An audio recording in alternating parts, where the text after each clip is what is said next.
విజయ్ దేవరకొండ నటించిన Kingdom cinema చివరికి థియేటర్లో విడుదలైంది. విజయ్ ఫ్యాన్స్ చాలా రోజులుగా ఎదురు చూసిన ఈ సినిమాను చూసిన వారు సూపర్ అంటున్నారు. సగటు ప్రేక్షకుడికి కావాల్సిన ఎమోషన్, ఎంటర్టైన్మెంట్, యాక్షన్ అన్నీ ఇందులో ఉన్నాయి. ముఖ్యంగా విజయ్ దేవరకొండ పెర్ఫార్మెన్స్ హైలైట్ అయింది. సూరి పాత్రలో విజయ్ చాలా బాగా నటించాడు. మొదటి సీన్ నుంచి చివరి వరకు క్యారెక్టర్లోనే మిగిలిపోయాడు. పాత్రలోని డెప్త్ను బాగా అర్థం చేసుకొని నటించాడు. విజయ్లో ఉన్న మాస్ ఇమేజ్ను డైరెక్టర్ గౌతమ్ తిన్ననూరి బాగా క్యాచ్ చేశారు.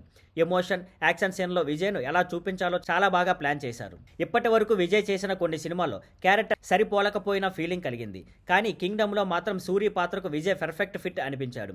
విజయ్, సత్యదేవ్ మధ్య సెల్లో జరిగే సీన్లు, పోర్టు వద్ద ఎమోషనల్ సీన్లు ప్రేక్షకులు బాగా ఆకట్టుకున్నాయి. ఇద్దరు నువ్వా నీనా అన్నట్టుగా నటనలో పోటీ పడ్డారు. సత్యదేవ్ కూడా ఈ సినిమాలో తన బెస్ట్ ఇచ్చాడు. ప్రీ క్లైమాక్స్ ఫైట్లో రక్తపు మడుగుల్లో గాయాలతో నటించిన సీన్ ప్రేక్షకులను హత్తుకుంది. అతను చేసిన ఇతర సినిమాల్లో కూడా ఇలా డీప్ సీన్ లేదంటే అతని ఫ్యాన్స్ చెబుతున్నారు. ఈ సినిమా విజయ్కి మంచి పేరు తెచ్చే అవకాశం ఉంది. కథ మాత్రమే కాదు, కాస్టింగ్ విషయంలో కూడా గౌతమ్ మంచి జడ్జిమెంట్ చూపించాడు. అయితే ఒక చిన్న మైనస్ ఏంటంటే హీరోయిన్ భాగ్యశ్రీ బోర్సే పాత్ర చాలా చిన్నదిగా ఉంది. ఆమె ఫ్యాన్స్ కొంత నిరాశపడ్డారు. మొత్తం మీద విజయ్ దేవరకొండ ఈ సినిమాతో నెక్స్ట్ టాలీవుడ్ బిగ్ స్టార్ అవడానికి సిద్ధంగా ఉన్నాడనే అభిప్రాయం ప్రేక్షకుల్లో బలంగా వినిపిస్తోంది. Thank you for watching. Please like, share and subscribe.